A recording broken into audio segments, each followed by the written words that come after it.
Welcome to the weekly update, where we go in depth with a particular subject. And joining me for this very special Member Spotlight edition are Peter Birkett and Andrea Dunlop. Welcome. Stuart. I've welcomed you, but really I think you should be welcoming me. I am here visiting Hesse Rural Health. I'm your guest today. But for those people who aren't familiar with Hesse Rural Health, could you please just let people know where it is we are? Well, Hesse Rural Health is one of the small rural health services in the public sector. And we're situated about an hour and a half out of Melbourne, so half an hour out of Geelong, heading west.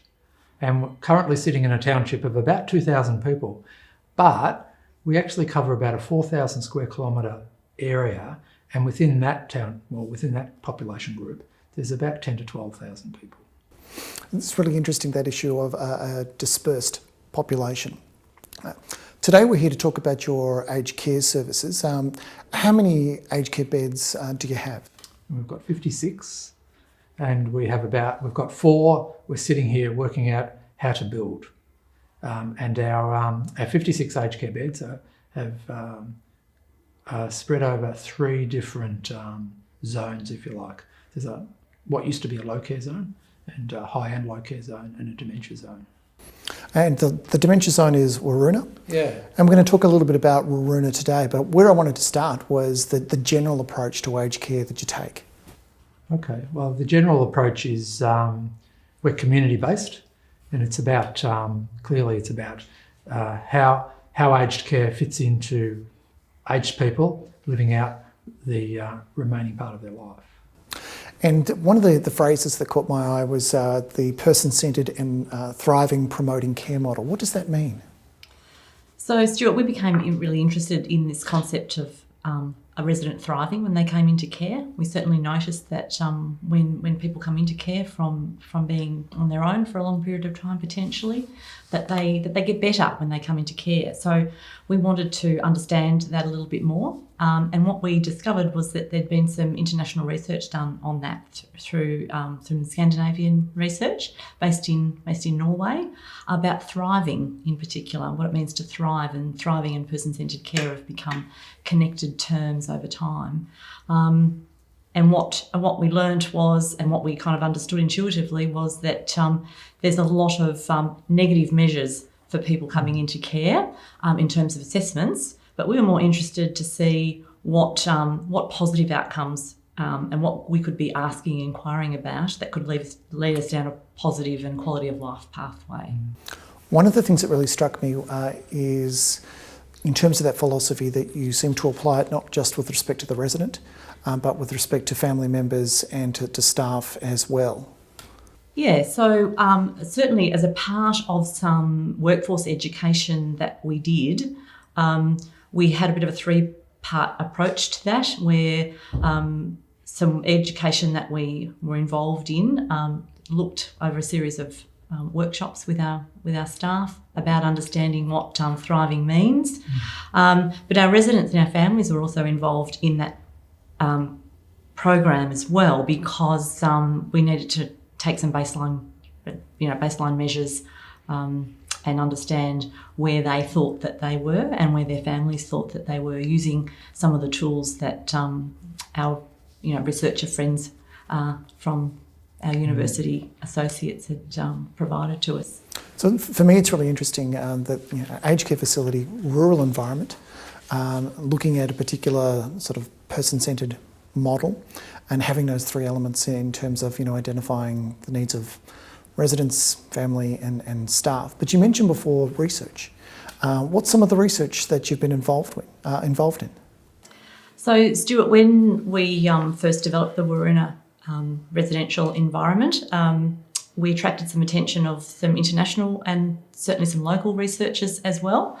And they came to visit, had a look at our facilities, and we really got to know them and got a relationship going with them. And they were very excited to have a nice new facility that they could potentially make some inquiries in a research sense. So we were happy to engage with them and became familiar with some of their some of their areas of inquiry.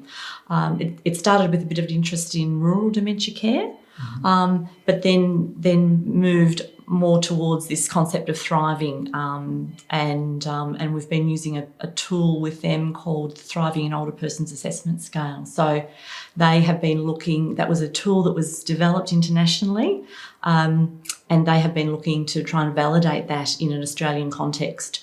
So we, through a series of involvements with them over a period of time since 2010 or 2011 really, we've been assisting them to help validate that tool and to see what works and if it can be used, understanding residents better, you know.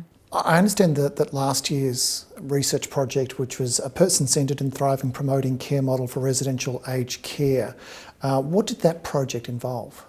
So that was a 3-part research program that involved our residents, the ones that certainly could, or if not, then someone making a bit of a proxy rating on their behalf. So doing a series of questionnaires and surveys about how I might be as a resident, how I feel, and then their family member also going through that questionnaire, and our staff also evaluating the resident using the same tool. And then we did an education program based on, providing some support for the workforce to sort of better understand thriving and person-centred care. And then the surveys were repeated again post the workforce education, and again 6 months after implementation as well, to really get an impact and see if the education program made a difference. So Hesse wasn't the only site to participate in that particular research project. Who were the other sites? No, so we needed a control and an intervention site in each country. So there were 3 countries involved. We had Norway, Sweden, and here in Australia ourselves, and Cobden Health were the control site. So this is an intervention site. Cobden was the control site. That's right, exactly. And the same internationally. There were 2 sites in Sweden, northern Sweden, and 2 sites in Oslo, in Norway. So that was 2018. What was the outcome of that project? Look, I think the outcome of that project it provided our staff with a greater ability to understand what person-centred care means. It's a term that gets thrown around quite a lot in residential aged care. We've got it as one of our values, our organisational values.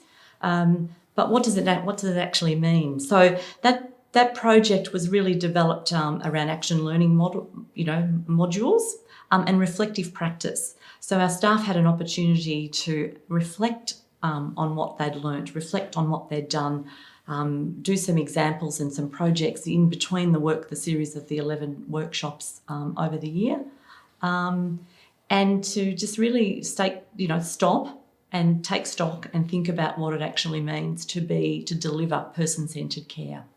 What I really like about that is the fact you've got the philosophy that requires action. It requires work in order to put it into effect, as opposed to simply setting it as an objective. Yes. That's not the only research project you've been involved in. You've been actually participating in research for some period of time. Yes, well, we have, and in terms of this project that we've just talked about, for example, we actually got some other learnings from that through a topic called developing a magnet hospital. The researchers that we were involved in saw some parallels between a 1980s concept around developing a magnet hospital, which was really around workforce attraction and retention of staff, and why some health services, some hospitals were able to do that and why others weren't. So we actually we stepped back from the research that we'd been involved in with La Trobe for a minute and started to look at what that meant for our health service ourselves. And we identified some themes around values-driven leadership, community engagement, continuous learning, and some of those principles that we were able to develop using that reflective practice approach that you referred to before. So we developed a poster and were invited to present that at an international a gerontology conference in Norway in May in 2018. So that was really exciting. I must say I'm really drawn to the idea of magnetism. I've always wanted it. I have to say I've always aspired to it.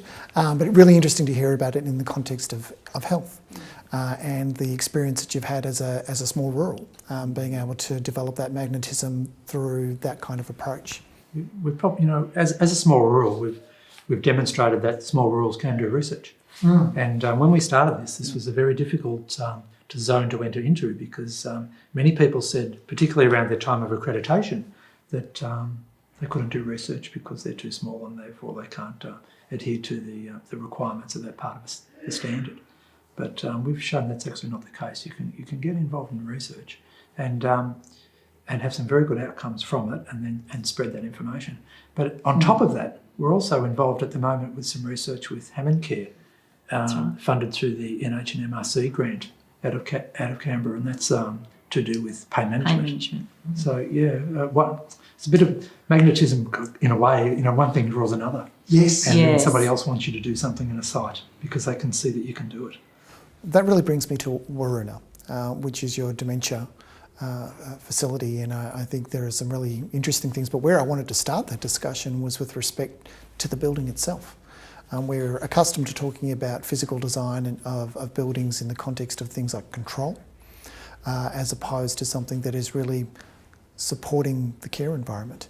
Yeah. So what was the process with regards to developing the design and then building Waruna? Yeah, okay. So I guess the beginning point there was for us to enter into care provision in a dementia space of which we knew nothing about. I think that's really the beginning point. So starting from a zero knowledge base. We saw the need, there was no doubt about that, because we identified that some clients, in fact, were actually extending what they were doing to look after other clients that they clearly had dementia. They were becoming the carers, weren't they? They were becoming the carers for other residents. And that was becoming problematic. It was problematic for them, but it was also problematic for us. And it was also leading to the concept around a security kind of concept about having to lock your whole facility, which is very hard to do in an integrated environment because you're providing acute care, you're providing subacute care, you're providing community-based palliative care, you're providing a whole range of services that you require to have your door open to get people in and out. So in potentially needing to lock it, we decided, well, we need to build something. But when we looked around to build something, we really didn't think, as we drilled down to what dementia was all about at the time, that the services that we could see and receive feedback from were really offering what we thought was a humanistic environment for people with dementia. So I think within our sector, people are accustomed to finding problems. And you identified a problem with regards to providing a dementia care environment. How did you go about sourcing a solution to that problem? A lot of research. There you go. A lot of research, right? And a lot of work with an architect. So the architect did his first drawing, which was us to say, no, this is what we want. And then to work with him for about 3 or 4 years to go to tutorials and seminars and conferences, the two of us continuously, until we got to the point where I could say to the architect, is there anything else we can learn? Now, on top of that, I did a lot of research to European studies. A lot of European studies around in 2007 probably onwards. We opened here in 2010 and we incorporated as much of that knowledge around space, design, noise, art, a whole range of things that were in that space, if you like, on how we could apply them into this unit. Size of unit, humanistic principles. Just in terms of Waruna and the role that design plays to facilitate a care model, what are the features? I think you mentioned some of them there in terms of size, light, noise. What role do they play? Oh, it's all about removing aspects of design that increase agitation or potential. So, and if we've got people with increased levels of agitation, that they can become aggression, and then that results into a pharmaceutical solution. So you're talking about using things like light, and design, and sound as a way of not as a matter of control, but as a matter of helping reduce aggression. Yeah, and avoiding the need to administer PRN medication. Okay. What role does design have in terms of things like classic issues that are associated with dementia, such as wayfinding? Yeah. Well, if we walked into a normal environment that many people have, they have a corridor. We have an open plan design. There is no corridor. We've taken the space that people would have in the corridor and put it into their interactive space where they spend most of their day.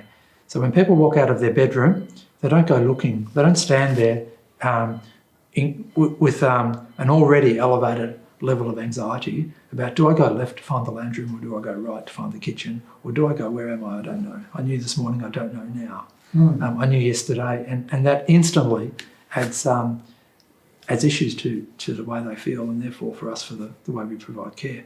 The distractor, for example, for many people the distractor becomes the room opposite the room when they leave their room, because if someone has the TV on, that's the distractor board. That must be the lounge room, it's just there. In an open plan environment, which you've had a chance to wander around, you can see it all takes place the moment the person leaves the room. They're walking into their living environment rather than walking into a transitory corridor. It works. We would say that it works, right? It's very hard to research that, right? But it works. It works. And I guess you blend into that other aspects as well. Carpet from a sound point of view. The size of the unit, our unit's 10. If we looked at some European studies, we'd probably get it down to about 7. If we looked at some Asian studies, we'd probably get it down to 5. Just in terms of that size issue, what impact does that have on things like socialisation? Yeah, well, it's about people. They've left their environment. They've been experiencing this illness for some period of time. Their whole life, if you like, is really trying to shrunken, and then we're introducing them to a social environment that's got lots of people in it. So if we're going to put a person in a 20 or 25 bed unit, we're going to have other issues that actually may help them be in a worse state. If we can put them in a smaller environment, they may socialise better with the people around them. And we've got good outcomes on that, where people recognise each other and start to talk and relate and become part of a small community. It's relationship-based and not conflict-based, I think is a good way to summarise that. One of the things that's impossible to avoid going through Waruna and indeed the whole facility is the use of LED light. Oh, yeah. What inspired that? Yeah, that goes right back to a wing we did in the 1990s. So the inspiration really is an artist saying to us, what makes a rural service connect? What is it about it? And what he drew up on a design was some lines around a river. And what spawns off the river are other communities, smaller ones, hamlets, whatever. And that leads to the design, where you see a lot of lines through the design, influenced then by colour. And it's the use of basic colour. And that becomes an art piece in itself. Since a very small piece of LED light that we used, you often see when you come into facilities a piece of LED light on the outside. We brought it onto the inside. We wanted people to be in touch with this piece of art and what it means throughout their life, throughout their stay. So we have it through the whole facility. So we're in a rural environment, and one of the features seems to be that there is access to the outdoors, and the rural environment is accessible. Yeah. How significant is that? Huge. Okay. It's not just about the internal environment. We've got to look at rural, what people have been used to, what culture, what life experience they've had. They've all been outside. And it doesn't really matter whether we're in a rural environment or whether in an urban environment. People are influenced by seasonality and change. Okay, they may not want to be outside for a long period of time, but they want to feel the thud of winter. They want to feel some heat in summer. They want to feel what happens around autumn and spring. So our influence is to take people, what we want to do is to take people enjoy an outside environment as much as they can be on an inside environment. It was quite striking how ready that access is, how available the outside is to people within Waruna. Oh, yeah. In terms of Waruna, so it's a dementia unit that's been designed with dementia needs in mind. Yeah. So the building is actually part of the care model. Yeah. That probably brings me to aspects of the care model itself and the principles that are relevant to care of residents with dementia. Specifically, there's a lot of talk in your materials with regards to meaningful engagement. So what does meaningful engagement mean in this setting? So our philosophy around what residents and what all people, all of us, need to be happy in life and to be satisfied and to feel that we've got a quality of life is to be meaningfully engaged in whatever we do. And that word meaningful has a different meaning for you as it might for me, as it might for Peter, as it might for our residents. And there's been a lot of focus on people's past life roles in other models of care about that must then shape what they want now. We don't subscribe to that. We understand the person changes, the dementia condition changes. The person might have existing life interests. They may stay the same, they may change, they may get new ones. So what we want our staff to do and what we support them to try and do is to understand those interests and what they are now and what's going to then satisfy them in their space to fill their day. So it's not about a structured program. It's about trying to understand each individual resident in the 10 that are there and how they can meaningfully interact with staff and activities during the course of a day when they want to and if they want to. So Waroona's been built in 2010. What were the challenges associated with introducing a dedicated dementia environment? Look, I think partially it was our staff and our community and ourselves actually to a degree as management, understanding what the unit really meant in practice. So I suppose our first cohort of residents that we had through there, we certainly had great feedback. They and their families enjoyed being there. It was meeting what we thought that the principles were. And of course, they developed this bonding and connection between each other. And then suddenly, as things as happens in aged care and in with people with dementia as well, conditions change and people deteriorate. So palliation actually became a challenge for us in the environment because the residents had connected with each other, the families had connected with each other, the families were very happy with the unit and didn't want to leave. And the reality is that the dementia environment is actually an ambulant unit. It's for residents that have got dementia to such a degree that the condition interferes with their behaviour in some way. So that you need the containment or the open environment, but you need some kind of structure there. But when needs change, the ambulant nature of that is no longer there. It's they may need high-level environment. So we had to ask our families and our residents were getting sad to see someone palliate in the unit, and this was a real challenge for us and our staff because they'd bonded, they'd connected, and yet we inherently realised something was wrong there, and we actually had to understand the transition points. So in summary, it's transition points that we didn't really understand to start with, but we do now. And so when Peter and the finance team introducing new contracts for new incoming residents, we actually talk about that much more openly and talk about what it means to transition between the different parts of the residential aged care environment, because we talk a lot about ageing in place. So we think that means you've got to stay in that same bedroom or in that same unit. And in actual fact, it doesn't mean that at all. Age in Hesse Rural Health, absolutely, but our different wings accommodate different needs of people. And so we had to really understand where dementia fitted in with that. Really interesting to hear you talk about not just, we talked about socialisation between the residents, but you were referring there to socialisation between the families, Yes. which is a really interesting feature as such. Was that expected? No, not really. We'd loosely talked about, wouldn't it be great to have support groups for families to understand dementia a little bit more and what they were going through. Hadn't really thought about how we would develop that, how we would implement that.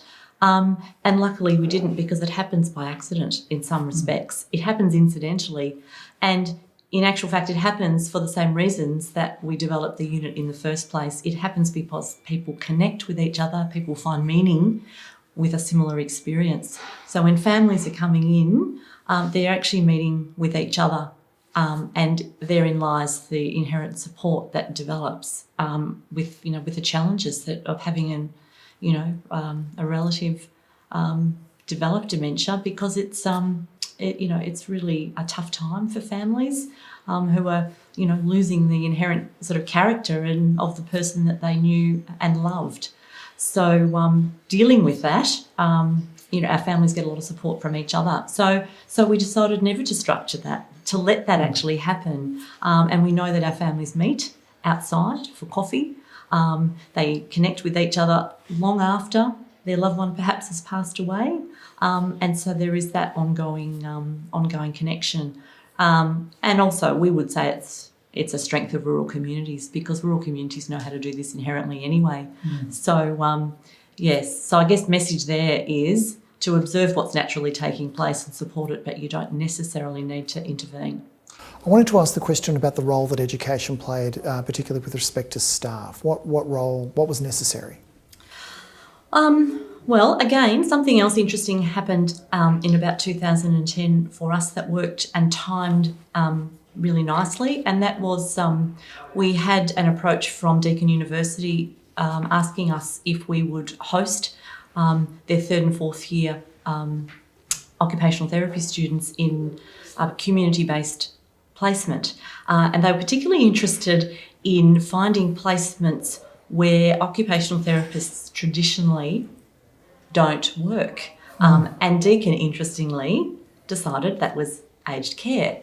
Or one of those places was aged care. And that probably is true in some respects. Aged care environments aren't a traditional place that you might find an OT working consistently. You might find them consulting in and out and providing some consultation-based services, but not actually based in the unit full-time. In 2010, we started taking pairs of occupational therapy students at a time for an 8-week placement period, and placed them in our dementia environment to actually help our staff understand meaningful engagement. So getting back to the meaningful engagement topic and what that means. So those students came in pairs, supported each other, and helped our staff understand that a little bit more. They developed projects and programs. Sometimes it was activity-based programs. Sometimes it was understanding, it might have been information-based or research-based, so understanding what one particular group put together a program around sundowners, why people with dementia get more agitated at around sunset, and what staff can do about that. Others developed planter boxes and outside activities in the garden to engage staff and residents, or just other sorts of activities, including a video, would you believe, to forthcoming students about what to expect, because one group of students said, this is really hard understanding what this was all about, so perhaps we'll do a video of, to help our colleagues come in. But all the while, getting back to your question about education, all the while our staff are understanding what OTs might be able to do and provide. The students would give a presentation to Deakin at the end of their placement, and we would ask them to give that same presentation to our staff. So they would come and listen and talk about what they'd learnt, talk about what occupational therapy means and how they can make a difference into the care team. So the principles of meaningful engagement were continuously and repetitively being reinforced to our staff who hadn't otherwise been exposed to that. What I find interesting is the introduction of different skills into the staffing mix, because one of the challenges that we can face in terms of the delivery of care is that it becomes regimented as such. I did want to ask in terms of risk, we're risk averse in health, and what impact does that have in terms of the care environment with respect to dementia? That might be one for you, Peter. We took a different approach to being risk adverse. Sometimes, and we talked about this on the tour, sometimes that we can come up with great ideas, and at the final part of the evaluation of an idea, or the creation of the idea, we actually remove the idea because we put too much emphasis on risk and what would happen if something went wrong. There's a reason not to do something. Yeah. And I think a lot of initiative, we actually let it go. So what we did on the unit was to say, let's have the idea first and then see where it leads, within reason, right? And I'd say that that's allowed us to do a lot of things in that unit that maybe other organisations don't do. That's why we allow them to walk in a paddock without staff on their own if they choose to wander down and interact with the sheep. They've been doing it their whole life. If one of the three of us do that, or it mightn't be the case with Andrea because she grew up on a sheep farm, but we might actually fall over in the paddock ourselves. It won't necessarily be the client that's here. But in the shed area, we've got a tractor that sits there. We've got lots of other equipment that sits there. It's there's a lot of metal in there, and people would say, hang on, there could be a skin abrasion that could take place around the tractor. We haven't got any of those over the period of time that's been opened.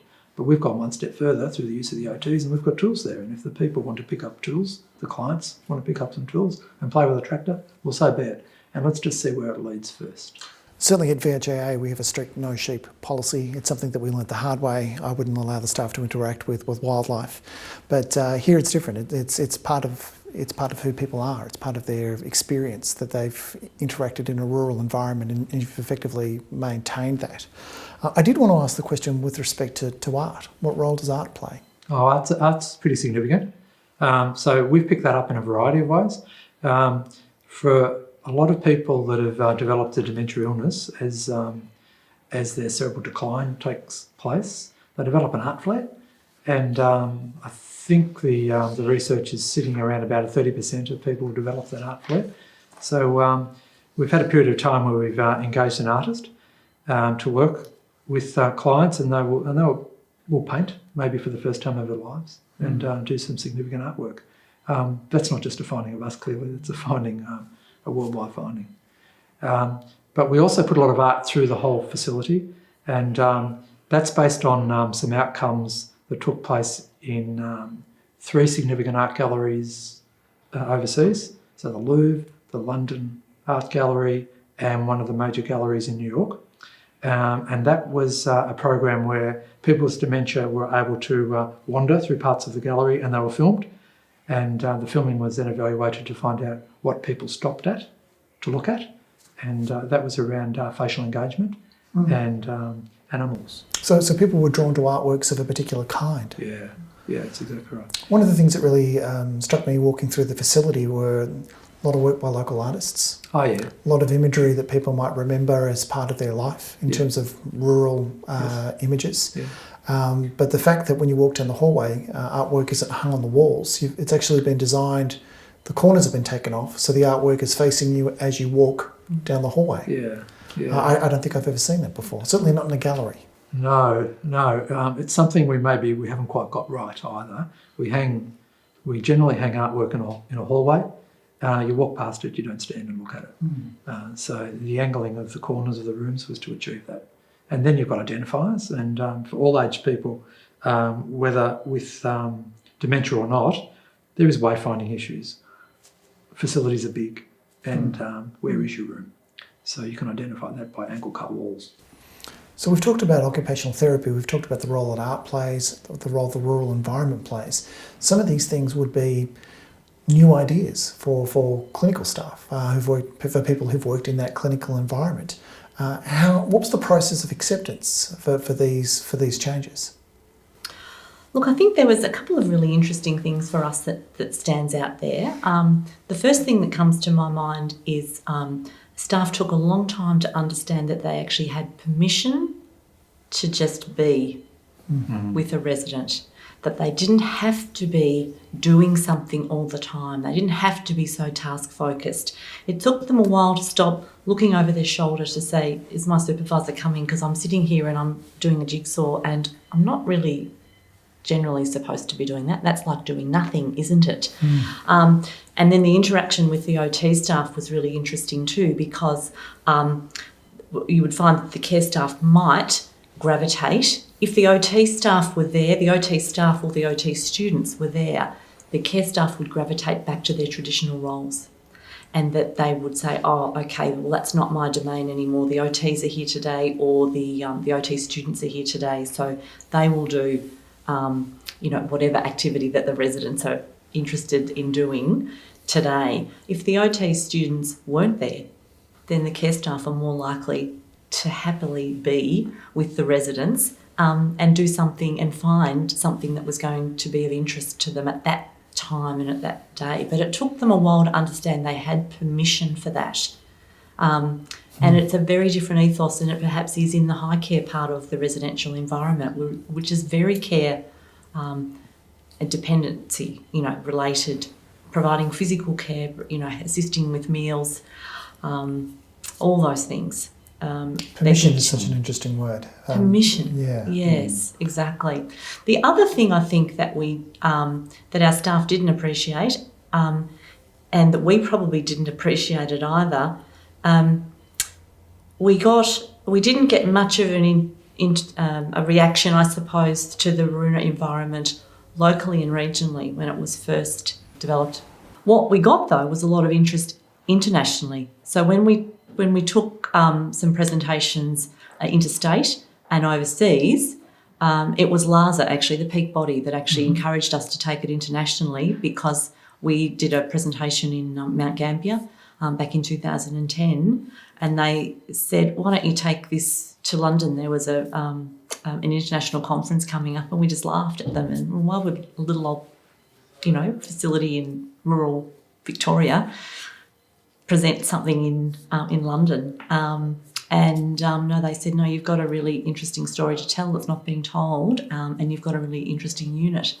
So we did that. We took it overseas, and it's not since the response from that has come, as in the people from overseas and perhaps interstate now are starting to come and to tour through our facilities, that our staff and our community are saying, have we got something special here? Why, where's this?